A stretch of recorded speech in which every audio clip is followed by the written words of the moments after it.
नमस्कार साथियों। तो कैसे हैं आप लोग? उम्मीद है आप लोग अच्छे होंगे, मस्त होंगे और स्वस्थ होंगे और अच्छे से पढ़ाई कर रहे होंगे। तो आज जो है हम आपको कराने वाले हैं क्लास 12 चैप्टर फर्स्ट का पार्ट 2। इससे पहले हम जो है इसका पार्ट 1 करा चुके हैं।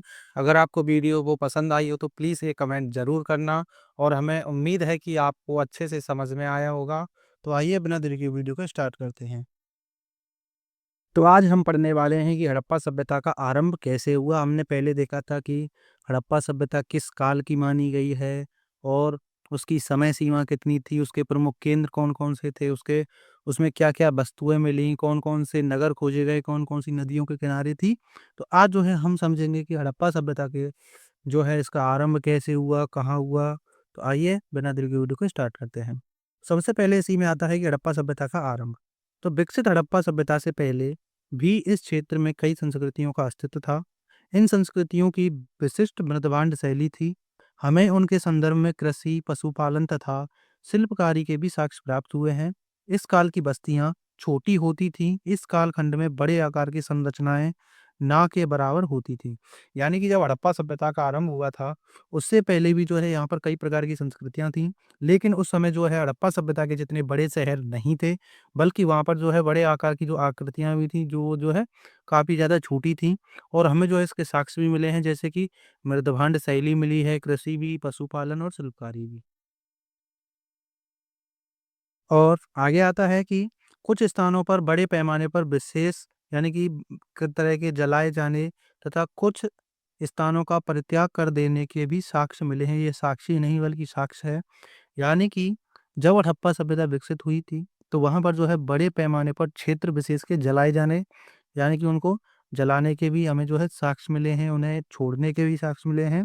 ऐसा प्रतीत होता है कि आरंभिक हड़प्पा सभ्यता और बाद की हड़प्पा सभ्यता के मध्य क्रमभंग विद्यमान है। तो क्रमभंग विद्यमान का मतलब होता है यानी कि उस समय जो है काफ़ी ज़्यादा ये जो है अलग-अलग थी। यानी कि जो पहले की हड़प्पा सभ्यता थी, यानी कि विकसित हड़प्पा सभ्यता से पहले की सभ्यता को जो है उसे कहा गया है आरंभिक हड़प्पा सभ्यता।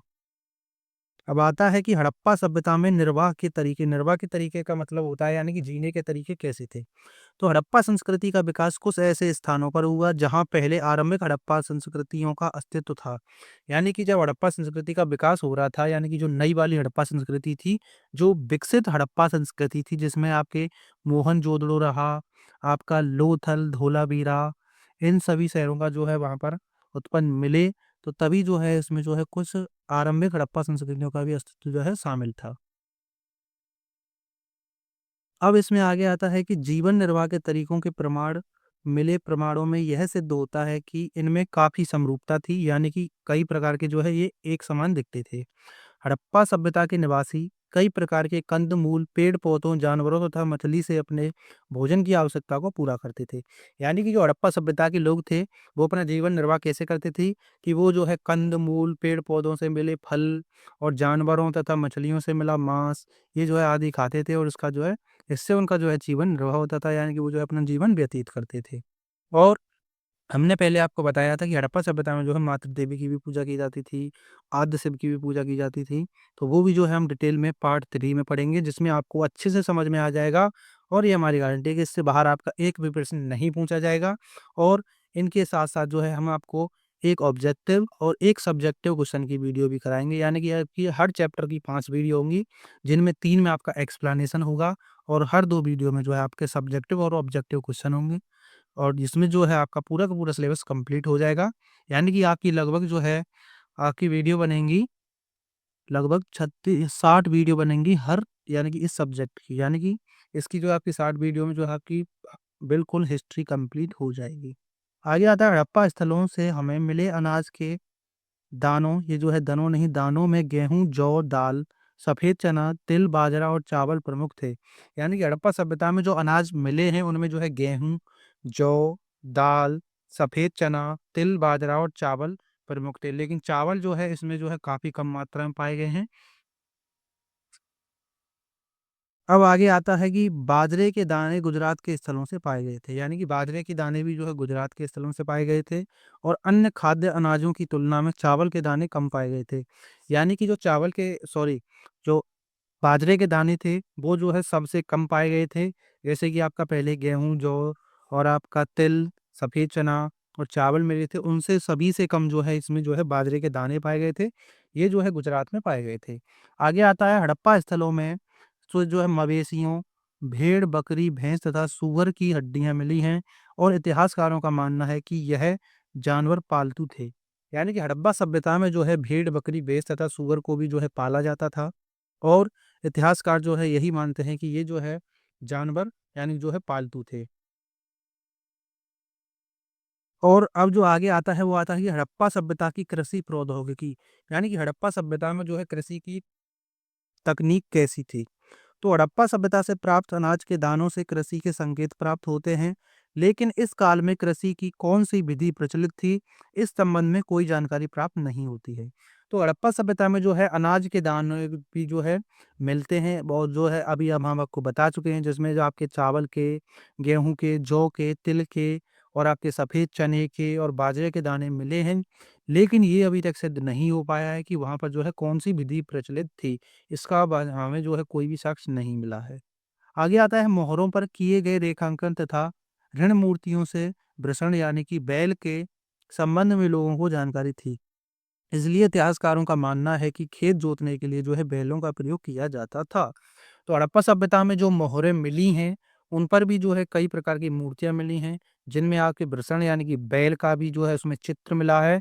इसलिए इतिहासकार मानते हैं कि जो है वहाँ पर जो है खेत जोतने के लिए बैलों का प्रयोग किया जाता था और हमने पहले आपको बताया था कि कालीबंगा में जो है जुते हुए खेती के साक्ष्य मिले हैं।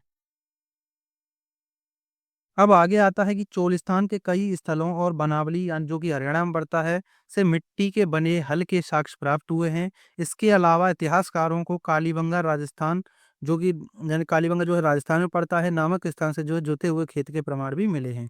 तो हमने पिछली बार आपको बता दिया था कि बनावली में जो है आपको जो है मिट्टी के हल्के जो है साक्ष्य प्राप्त हुए हैं और कालीबंगा में जो है जुते हुए खेत के साक्ष्य प्राप्त हुए हैं। और चोलिस्तान के कई स्थलों से भी जो है वहाँ पर जो है खेत जुते हुए खेत के साक्ष्य यानी कि मिले हैं, यानी कि चोलिस्तान के कई स्थलों और बनावली से मिट्टी के बने हुए साक्ष्य मिले हैं और इसके अलावा इतिहासकारों का कालीबंगा नामक स्थान से जो है वो जुते हुए खेत के साक्ष्य भी मिले हैं। आगे आता है अधिकतर हड़प्पा स्थल अर्ध शुष्क क्षेत्र में था, अतः हम यह कह सकते हैं कि इस क्षेत्र में कृषि कार्य के संपादन हेतु सिंचाई की आवश्यकता पड़ती रही होगी। यानी कि हड़प्पा सभ्यता का जो ज़्यादातर क्षेत्र था, वो जो है अर्ध शुष्क क्षेत्रों में था और इसीलिए जो है वहाँ पर जो है कृषि की जो है यानी कि कृषि के लिए जो सिंचाई की जाती थी उसकी भी जो है आवश्यकता पड़ती रही होगी। क्योंकि आप भी जानते हैं कि बलूचिस्तान, पाकिस्तान, अफ़गानिस्तान और आपका आलमगीरपुर तक यहाँ तक यानी सूतकांगी डोर तक जो है फैला हुआ था। अब हमारा जो आगे आता है वो आता है अफ़गानिस्तान में सोर्तुगई नामक हड़प्पा स्थल से नहरों के अवशेष प्राप्त हुए हैं और गुजरात के धौलावीरा में मिले जलाशयों का उपयोग संभवतः कृषि के लिए जल संग्रहण हेतु किया जाता था। यानी कि जो अफ़गानिस्तान है उसमें एक जगह पड़ती है जिसका नाम है सोर्तुगई और ये जो है हड़प्पा स्थल का यानी जो हड़प्पा सभ्यता थी उसका एक स्थल था जिसमें नहरों के जो है हमें साक्ष्य मिले हैं और गुजरात के धौलावीरा में मिले जलाशयों का भी उपयोग जो है कृषि के जल के संग्रहण के लिए किया जाता था। तो ये क्वेश्चन आपसे कई बार पूछा गया है कि हड़प्पा सभ्यता के किस नगर में जो है नहरों के अवशेष प्राप्त हुए हैं, तो वो जो है सोर्तुगई में हुए हैं। अब जो अगला आता है वो आता है मोहनजोदड़ो एक नियोजित शहरी केंद्र। यानी कि मोहनजोदड़ो जो है हड़प्पा सभ्यता का सबसे बड़ा केंद्र था और यहाँ पर जो है शासक वर्ग भी रहता था, जिसमें आता है कि मोहनजोदड़ो हड़प्पा सभ्यता का सर्वाधिक प्रसिद्ध पुरास्थल था। किंतु सर्वप्रथम हड़प्पा स्थल की खोज की गई मोहनजोदड़ो की बस्ती 2 भागों में विभक्त थी। इसका एक भाग छोटा किंतु ऊंचाई पर निर्मित था, जबकि दूसरा भाग कहीं अधिक बड़ा किंतु नीचे की ओर बनाया गया था और इतिहासकारों ने इन्हें दुर्ग और निचला शहर का नाम दिया था। यानी कि मोहनजोदड़ो जो है हड़प्पा सभ्यता का सर्वाधिक प्रसिद्ध स्थल था, किंतु मोहनजोदड़ो से पहले जो है हड़प्पा स्थल की खोज की गई थी, इसीलिए इसको जो है हड़प्पा सभ्यता कहा जाता है। हमने पहले आपको बताया था कि मोहनजोदड़ो की का जो उत्खनन है वो जो है 1922 ईस्वी में राकलदास बनर्जी के द्वारा किया गया था और सबसे पहले इसमें खोजा गया नगर था हड़प्पा, जो कि 1921 ईस्वी में दयाराम साहनी के द्वारा खोजा गया था। और मोहनजोदड़ो जो है 2 प्रकार की बस्तियों में जो है विभाजित था या जो है बँटा हुआ था। एक था जो भाग था वो जो है कि छोटा था लेकिन ऊँचाई पर स्थित था और दूसरा भाग जो है काफ़ी बड़ा था लेकिन नीचाई पर स्थित था और ऊँचाई पर जो है उसमें शासक वर्ग रहता था और नीचे पर जो है आपके किसान और कृषक वर्ग रहा करते थे। और इन भागों को जो है दुर्ग और निचला शहर कहा जाता था। जिसमें शासक वर्ग रहता था उसको जो है दुर्ग कहा जाता था और जिसमें आपके कृषक और अन्य लोग रहते थे उसको जो है निचला शहर कहा जाता था। अब आगे आता है कि दुर्ग की ऊंचाई का कारण यह था कि यहाँ की संरचनाएं कच्ची ईंटों के चबूतरों पर बनी हुई थीं। दुर्गों को चारों ओर से दीवार से आवृत यानी कि ढका गया गया था, जिसका आशय है कि इस निचले शहर से पृथक किया गया था। निचला शहर भी दीवार से घेरा गया था। इसके अलावा अनेक भवनों को उच्च चबूतरों पर बनाया गया था, जो नींव का कार्य करते थे। यानी कि मोहनजोदड़ो में जो दुर्ग की ऊंचाई का कारण यह था कि वहाँ की संरचनाएं जो है कच्ची ईंटों के चबूतरों से बनी हुई थी और दुर्ग को जो है चारों ओर से दीवारों से ढका गया था और इसमें जो है निचले शहर से यानी कि उसको जो है अलग किया गया था और निचला शहर जो है दीवारों से घेरा गया था। इसके अलावा अनेक भवनों को उच्च चबूतरों पर बनाया गया था जो नींव का कार्य करते थे। अब अगला पॉइंट आता है कि हड़प्पा सभ्यता में मिले नालों का निर्माण कैसे होता था। तो ये क्वेश्चन आपसे काफ़ी ज़्यादा पूछे जाते हैं कि मोहनजोदड़ो पर एक संक्षिप्त टिप्पणी लिखिए, हड़प्पा सभ्यता के नालों पर संक्षिप्त टिप्पणी लिखिए या फिर हड़प्पा सभ्यता की नगर नियोजन प्रणाली को बताइए या उसकी जल निकास प्रणाली को बताइए, जो कि हम आपको सब्जेक्टिव क्वेश्चन में करा देंगे, इसीलिए आपको कोई भी दिक्कत नहीं लेनी है। इसलिए आपको ये जो है अभी से समझते हुए चलना है ताकि आपको बाद में जाकर कोई दिक्कत ना हो और इसमें से जो है आप जो है मेन पॉइंट जो है इसमें से हम जो आपको बताते हैं कि ये क्वेश्चन में पूछा जाता है वो जो है आप नोट कर सकते हैं और आपको ये जो है सारी की सारी जो है वीडियो अगर आप इसकी आप जो देख लेते हैं तो आपकी पूरी की पूरी हिस्ट्री जो है कंप्लीट हो जाएगी 12th क्लास की और मैं उम्मीद रहेगी कि आपके जो है 95 से नंबर ज़्यादा ही आएँगे। आगे आता है इसी में हड़प्पा सभ्यता में नालियों का निर्माण पक्की हुई ईंटों से किया जाता था, जिन्हें एक ग्रिड पद्धति में बनाया जाता था। यानी कि आपसे ये क्वेश्चन भी काफ़ी बार पूछा जा सक गया है कि हड़प्पा सभ्यता की नालियों का निर्माण जो है किस पद्धति के द्वारा होता था? तो वो जो है ग्रिड पद्धति के द्वारा जो है वहाँ की नालियों का, घरों का निर्माण हुआ करता था। आगे आता है जो एक दूसरे को समकोण पर काटती थी। यानी कि वहाँ की नालियाँ जो है एक-दूसरे को समकोण पर काटती थी और घरों की नालियों को गली की नालियों से जोड़ा जाता था, जो बाद में बड़े नालों में मिल जाती थी। यानी कि वहाँ की जो नालियाँ जो हैं, एक-दूसरे को समकोण पर काटती थीं और घरों की नालियों को जो है गली की नालियों से जोड़ा जाता था। यानी कि जो एक रास्ता था वो होता था, उसकी नालियों से जोड़ा जाता था और उसके बाद जो है एक यानी कि शहर में जो है एक बड़ा नाला भी बनाया जाता था, जो कि उस पानी को जो है शहर के बाहर ले जाया करता था। अब हमारा अगला पॉइंट जो आता है वो आता है हड़प्पा सभ्यता में गृह स्थापित यानी कि हड़प्पा सभ्यता के घर किस प्रकार बनाए जाते थे। तो हड़प्पा सभ्यता में गृह स्थापना के लिए लोग ईंटों, पत्थर और मिट्टी का उपयोग करते थे और उनके घरों में आमतौर पर आंगन, स्नान घर और कुएं होते थे। तो हड़प्पा सभ्यता के जो लोग थे, वहाँ के जो लोग घर बनाते थे, तो वो जो है लोग जो है ईंटों का, पत्थरों का और मिट्टी का उपयोग करते थे और घरों में जो है उनके जो है 3 चीज़ें जो है हमेशा रहा करती थी, आँगन, स्नानघर और कुएँ। और आप जानते हैं जब घर बनते हैं तो प्रत्येक वहाँ पर जो है हर घर में जो है लगभग 4 कमरे पाए गए थे और वहाँ पर जो है भंडारण यानी कि जो है हम वहाँ पर जो जिसे भंडारघर कहते हैं उसमें जो है हम कुछ भी रखते हैं और अन्नागार जो है काफ़ी ज़्यादा पाए गए थे। तो हमने आपको कल बताया था अगर आपको याद हो तो प्लीज़ वीडियो में एक बार कमेंट ज़रूर कर देना कि हड़प्पा सभ्यता में स्नानागार जो है वो किस स्थल से मिला है। अगला आता है कि आंगन। आंगन क्या होता था? तो अधिकांश घरों में एक आंगन होता था जो शायद सामाजिक गतिविधियों और काम के लिए इस्तेमाल किया जाता था। तो ये जो है हड़प्पा सभ्यता में आंगन का कार्य था। तो जो आंगन में जो है लोग कभी-कभी बैठते थे और उसमें जो है सामाजिक गतिविधियाँ या इनके लिए जो काम के लिए इस्तेमाल किया जाता था। अब अगला पॉइंट आता है कि स्नानघर। स्नानघर क्या होता है? तो घरों में स्नानघर भी होते थे जो स्वच्छता को दर्शाते थे। यानी कि वहाँ पर जो है स्नान करने के लिए जो है अब पहले से ही यानी कि जो वो स्नानघर बनाया जाता था और आप जानते हैं कि आज भी हमारे देश में आज के टाइम पर भी कई घर ऐसे हैं जहाँ पर आपको स्नानघर नहीं मिलेगा। लेकिन आप जान सोच सकते हैं कि आज से 5000 साल पहले जो है लोग हमसे अच्छा जीवन जी रहे थे। आगे आता है कुएँ। तो कुछ घरों में अपने कुएँ भी होते थे जो पानी की उपलब्धता को सुनिश्चित करते थे। यानी कि वहाँ के जो घर थे वहाँ पर जो है कहीं कई घरों में जो है कुएँ के साक्ष्य भी मिले हैं, जो कि वहाँ पर जो है पानी की उपलब्धता के लिए किया जाता था। आगे आता है जल निकास प्रणाली। तो इसमें क्या होता था कि हड़प्पा सभ्यता की जल निकास प्रणाली बहुत विकसित थी, जिसमें नालियाँ सड़कों के किनारे बनी होती थीं। यानी कि हड़प्पा सभ्यता की जो है जल निकास प्रणाली जो है, ये आपसे 10 नंबर क्वेश्चन में पूछी जाती है, जो कि हम आपको कराएँगे, ज़रूर कराएँगे और ये जो है आपको अच्छे से याद रखना है। आप जानते हैं कि थ्योरी पढ़ना क्यों आवश्यकता होता है? क्योंकि थ्योरी पढ़ने से जो है हमारे ऑब्जेक्टिव क्वेश्चन होते हैं, वो जो है हमें अच्छे से समझ में आ जाते हैं, ताकि हम जो है ऑब्जेक्टिव क्वेश्चन को कर सकें, इसीलिए जो है हमें थ्योरी डिटेल में पढ़नी होती है। इसलिए हमने इसको जो है पॉइंट बाय पॉइंट रखा है, ताकि आपको कोई भी दिक्कत ना हो। हमारी ये गारंटी है कि आपको पूरे यूट्यूब पर बिल्कुल ऐसा कंटेंट नहीं मिलेगा जिस प्रकार हम करा रहे हैं। लेकिन आप जो है, अगर आप अच्छे से पढ़ते हैं तो आपको अच्छे से बिल्कुल समझ में आएगा, चाहे वो आप किसी भी चैनल से पढ़ें। आगे आता है कि नगर योजना। तो वहाँ की नगर योजना कैसी थी? तो हड़प्पा सभ्यता के शहरों में एक व्यवस्थित नगर योजना थी, जिसमें सड़कें समकोण पर काटती थीं। आगे आता है कि दुर्ग। जो दुर्ग क्या होता था कि हड़प्पा सभ्यता के शहरों में एक दुर्ग भी होता था, जो शायद शासक वर्ग के लिए होता था। तो ये जो हम आपको पहले ही बताते हैं, दुर्ग में जो है शासक वर्ग रहता था और निचला शहर में जो है आपका सामान्य वर्ग यानी कि कृषक रहा करते थे। अगर आता है सामान्य लोग, तो दुर्ग के नीचे सामान्य लोग ईंटों के मकानों में रहते थे। अब आगे आता है कि उदाहरण इसमें है कि मोहनजोदड़ो और कालीबंगा में ऐसे घरों के अवशेष मिले हैं, जिनमें आंगन, स्नानघर और कुएं आदि शामिल थे। आगे आता है लोथल। तो लोथल में आवासों के निर्माण के लिए कच्ची ईंटों का प्रयोग हुआ था, वहीं नालियाँ पक्की ईंटों से बनी हुई थी।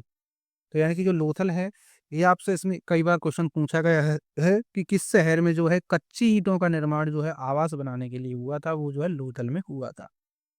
और आगे आता है अन्न भंडार, यानी कि जिसे हम जो है अन्नागार या अन्न भंडार घर बोलते हैं। तो अन्न भंडार गड्ढों में पाए जाते थे और यही कारण था कि गड्ढों के लिए लोग समृद्ध थे। यानी कि जो अन्न के जो भंडार थे वो जो है गढ़ों में पाए जाते, गढ़ों यानी कि जो आपका शासक वर्ग होता था, वहां पर जो है अन्न के भंडार पाए जाते थे। अब आगे आता है कि साफ-सफाई, तो वहाँ की साफ-सफाई कैसी थी? तो हड़प्पा सभ्यता में स्वच्छता को बहुत महत्व दिया जाता था, जो जल निकास प्रणाली और स्नानघरों से पता चलता है।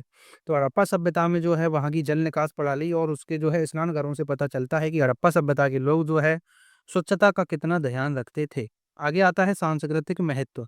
तो हड़प्पा सभ्यता में ईंट का इस्तेमाल एक विशेष बात है, क्योंकि इसी के समय मिस्र के भवनों में धूप में सूखी ईंटों का ही प्रयोग हुआ था। यानी कि हड़प्पा सभ्यता में जो संस्कृति का महत्व इसमें है कि हड़प्पा सभ्यता में ईंट का इस्तेमाल एक विशेष बात मानी गई है, क्योंकि इसी समय जो मिस्र के भवनों में जो है धूप में सूखी हुई ईंटों का प्रयोग होता था। अब आता है हमारा अगला, हड़प्पा सभ्यता में सामाजिक भिन्नताओं का अवलोकन। तो हड़प्पा सभ्यता में किस प्रकार की सामाजिक भिन्नताएं थीं? तो सबसे पहले आता है समाधान। तो मिस्र के विशाल पिरामिड हड़प्पा सभ्यता के समकालीन थे। यानी कि जो मिस्र देश है उसको जो है हम इंग्लिश में इजिप्ट कहते हैं, और इसके जो पिरामिड थे वो जो है हड़प्पा सभ्यता के समकालीन थे, यानी कि हड़प्पा सभ्यता के साथ साथ चल रहे थे। तो इनमें से अनेक पिरामिड राजकीय समाधान थे। इन समाधानों में मृतकों के शव के साथ बड़ी मात्रा में धन संपत्ति भी रखी जाती थी। तो यानी कि मिस्र में जो पिरामिड पाए जाते थे, वो जो है राजकीय पिरामिड, यानी कि उनमें जो है लोगों को दफनाया जाता था और उसमें जो है मृतकों के साथ जो है बड़ी मात्रा में जो है वहाँ पर जो है धन संपत्ति को भी रखा जाता था। पिरामिडों में जो है ज़्यादातर आप जानते हैं, आपने कोई इंग्लिश मूवी देखी होगी जिसमें मम्मी कहते हैं, उन्हीं को जो है पहले के टाइम पर जो है पिरामिड में जो है ताबूत में रखकर जो है उनको दफनाया जाता था। आगे आता है प्राय हड़प्पा स्थलों से मिले समाधानों में मृतकों को गर्तों यानी कि गड्ढे में दफनाया जाता था। लेकिन जो हड़प्पा सभ्यता थी उसमें जो है जो लोग मर जाते थे और या जो मृत हो जाते थे उनको जो है गड्ढों में दफनाया जाता था, और इसके भी प्रमाण जो है मिले हैं। और समाधान गर्त की बनावट एक दूसरे से भिन्न होती थी। यानी कि जो वहाँ के जो दफनाए जाने के यानी वहाँ पर जो है समाधान के जो गड्ढे थे उनकी जो है बनावट एक दूसरे से जो है अलग-अलग होती थी, यानी कि अलग-अलग भिन्न होती थी। और यहाँ की कुछ कब्रों में मृदभांड और आभूषण भी पाए गए हैं। पुरुषों और महिलाओं दोनों के समाधानों से आभूषण प्राप्त हुए हैं। 1980 के दशक के मध्य में हड़प्पा के कब्रिस्तान में हुए उत्खनन में एक पुरुष की खोपड़ी के समीप शंख के 3 छल्लों, जैस्पर के मनके तथा सैकड़ों की संख्या में सूक्ष्म मनके से बना एक आभूषण मिला है। कई जगह पर मृतकों को तांबे के दर्पणों के साथ दफनाया जाता था। यानी कि हड़प्पा सभ्यता में जो कब्रों और मृदभांडों और उसमें जो है आभूषण भी पाए गए हैं, यानी कि उसकी कमरों में जो है, जो कब्र थी उनमें जो है मृदभांड और आभूषण भी पाए गए हैं हड़प्पा सभ्यता वालों में। और उसमें जो है पुरुषों और महिलाओं दोनों के जो समाधान थे, उनमें जो है आभूषण प्राप्त हुए हैं। और जब 1980 के दशक में जो है हड़प्पा के जो उसमें जो है कब्रिस्तान में जो उत्खनन हुआ, खुदाई हुई, तो उसमें जो है पुरुष की खोपड़ी के समीप जो है एक शंख के 3 छल्ले, जैस्पर के मनके तथा सैकड़ों की संख्या में सूक्ष्म मनके भी पाए गए हैं और वहाँ पर जो है आभूषण भी मिला है।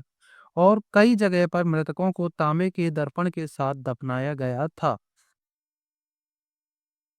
अब आगे आता है विलासिता की वस्तुओं की खोज। तो हड़प्पा सभ्यता में विलासिता की वस्तुओं की खोज कैसे हुई? तो हड़प्पा सभ्यता में विलासिता की वस्तुओं में सोना, रत्न, आभूषण और बेहतरीन वस्त्र शामिल थे, जो व्यापार और सामाजिक स्थिति के प्रतीक थे। यानी कि हड़प्पा सभ्यता में जो है विलासिता की वस्तुओं में क्या-क्या शामिल था? सोना, रत्न, आभूषण और बेहतरीन वस्त्र शामिल थे। यानी कि जो उच्च थे वस्त्र, यानी कि काफ़ी ज़्यादा महत्वपूर्ण थे, वो वस्त्र जो है उसमें पाए गए थे, जो व्यापार और सामाजिक स्थिति के प्रतीक थे। आगे आता है गहने। तो हड़प्पा सभ्यता में सोना, रत्न और अन्य धातुओं से बने आभूषण पाए गए हैं, जो सामाजिक स्थिति और धन का प्रतीक थे। यानी कि वहाँ के जो गहने थे, वो जो है सामाजिक स्थिति और धन का प्रतीक थे।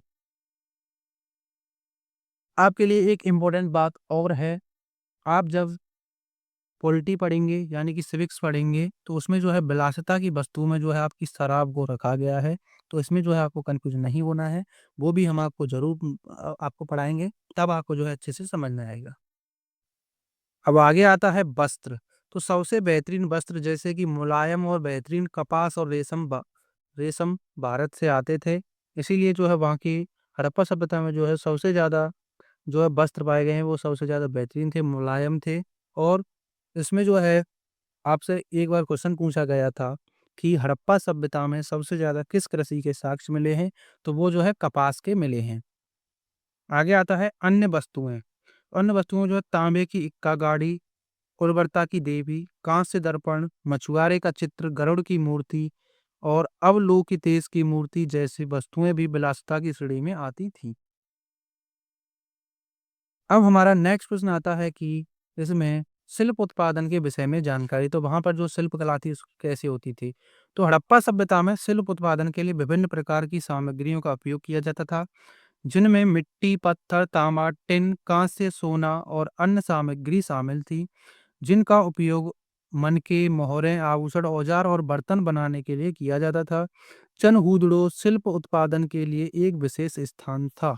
यानी कि चनहूदड़ो में जो है शिल्प उत्पादन के लिए जो है कई चीज़ें पाई गई हैं। आप जानते हैं कि मनके बनाने का जो है वो भी जो है कारखाना चनहूदड़ो में पाया गया है और लूथल में भी पाया गया है।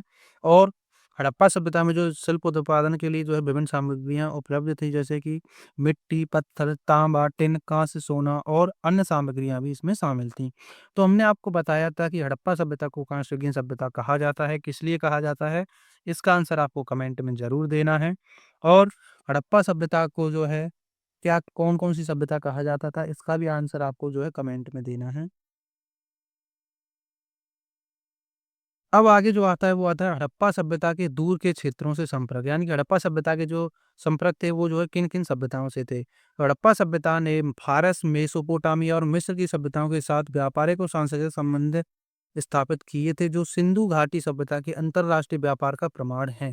तो यानी कि जो हड़प्पा सभ्यता के लोग जो है वो जो है अंतरराष्ट्रीय व्यापार यानी कि इंटरनेशनल जो है व्यापार भी करते थे। यानी कि उनके संबंध किस-किस के साथ थे? फारस के साथ, मेसोपोटामिया के साथ, मिस्र की सभ्यता के साथ जो है उनके व्यापारिक और सांस्कृतिक संबंध थे।